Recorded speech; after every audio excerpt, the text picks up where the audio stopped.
Hi, this is Stig, aka Dragonnor speaking, and I voice act Simon in Cry of Fear. Being a voice actor for Cry of Fear has been quite a journey, and I mean that literally.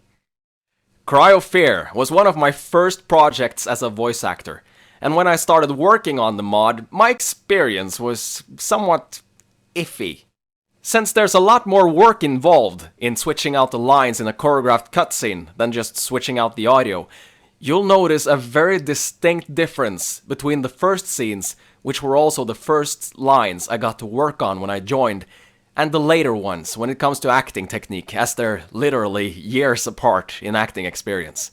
But at the same time, it sounds like Simon goes from being somewhat naive to becoming more hardened as the game progresses, which makes for good character development.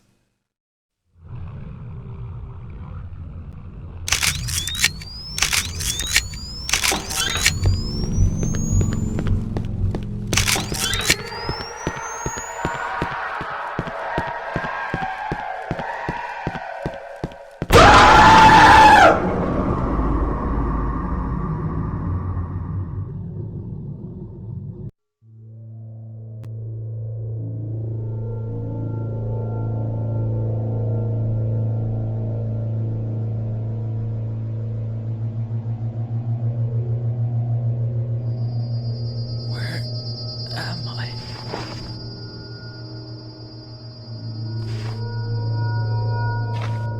How did I get here?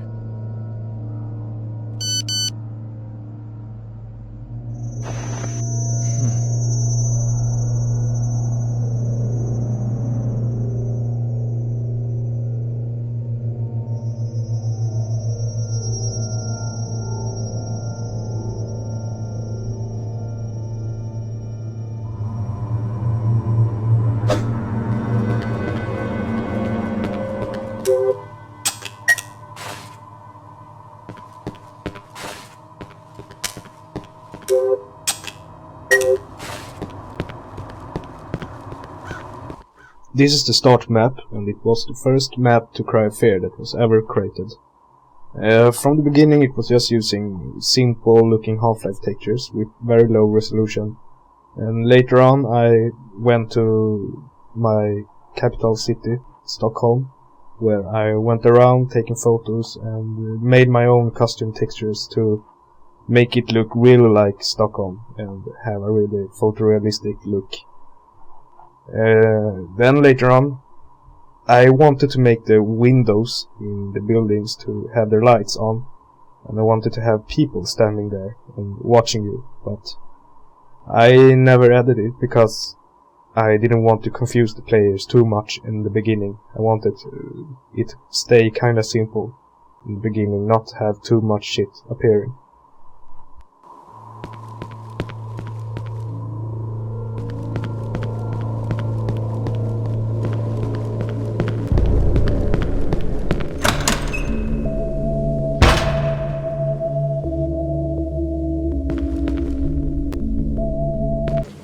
Very early on in development we decided we wanted to have extensive unlockables. Somebody came up with the idea of custom hoodies, and this presented a problem to us. There are so many instances of the Simon model spread out across the models folder that it would be almost impossible to go through every single model and replace it with a different hoodie version each time. I came up with a simple solution of replacing every single instance of Simon's hoodie texture loaded into any kind of model with an external TGA texture. In this way we can have many combinations of clothes, without using multiple models. That is one creepy fucking painting.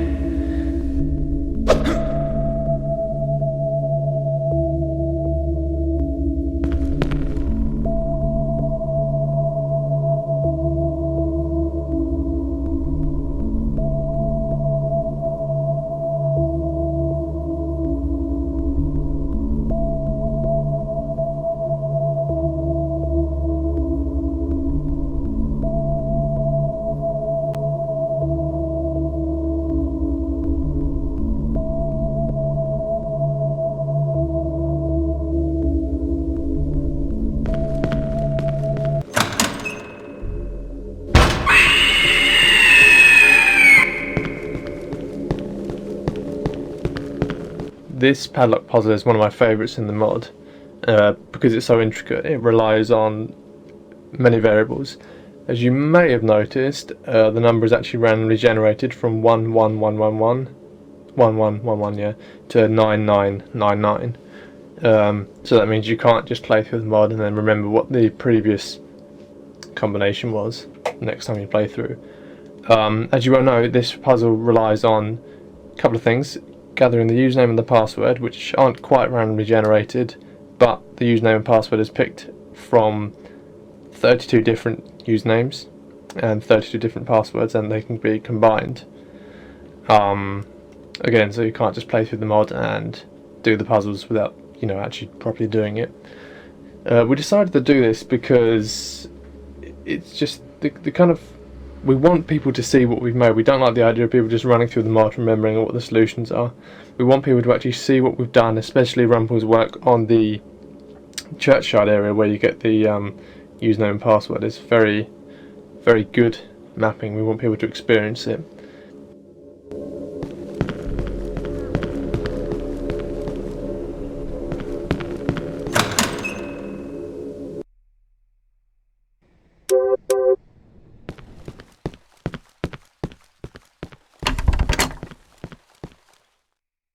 This map was from the beginning made by James Winwy, and it was intended to be a secondary route to the apartments, but we scrapped that because the map was never finished.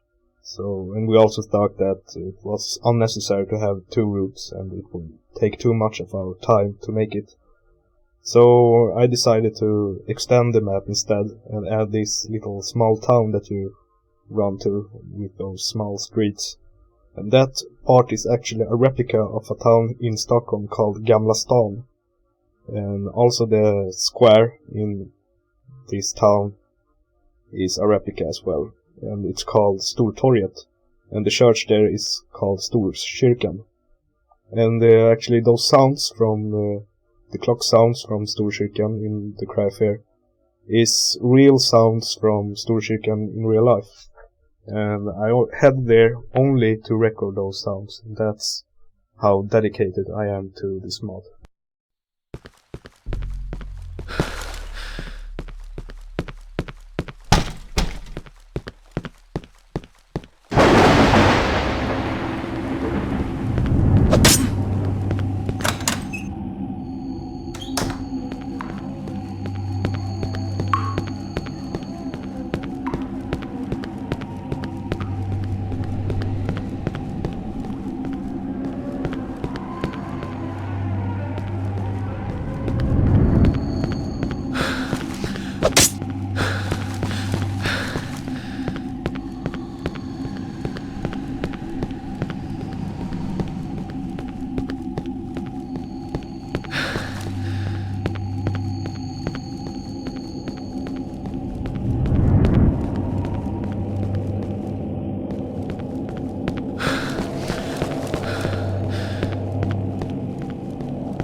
You'll notice that all of the notes you can read in the mod come up as fully bright models, and the reason for this is because there's a lot of kind of clutter in the mod. There's a lot of random papers scattered around, newspapers, bits of scrap and all that kind of thing.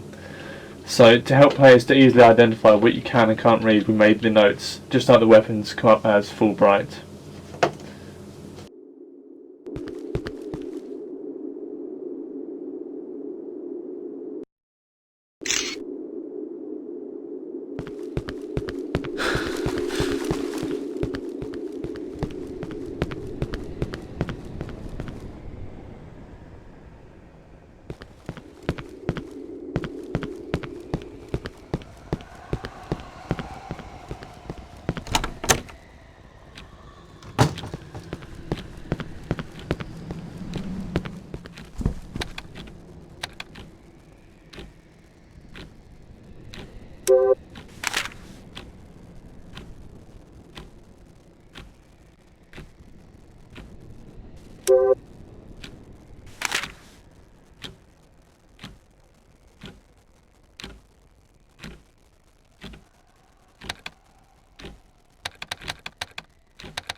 This map was from the beginning made by James.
signal.